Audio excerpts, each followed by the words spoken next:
Во драматичен финиш Хрватска ја доби првата жена председател во нејзината историја. 48 годишната Колинда Китаровиќ успеа да ги шармира хрватите, но за победата се чини клучни беа лошите економски резултати на владеачката СДП, чиј кандидат беше и актуелниот шеф на државата.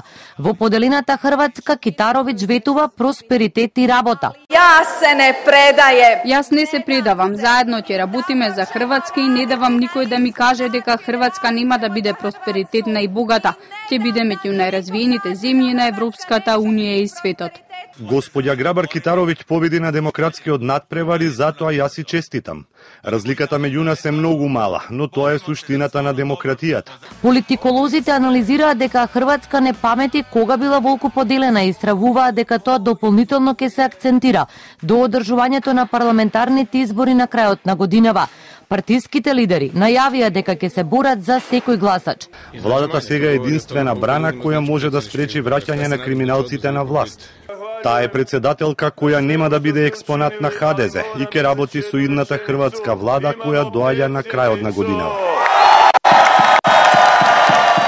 Својата метеорска политичка кариера Китаровиќ ја започнува во 2003-та, кога во владата на Санадер станува најпрво министер за евроинтеграција, а потоа и шеф на дипломатијата. По ова таа именувана за амбасадор на Хрватска во САД, а потоа станува и помошник на генералниот секретар на НАТО. Функција од која не се откажа, туку само ја замрзна додека учествуваше на председателските избори во Хрватска. Во кампањата како свој адут го представуваше своето детство.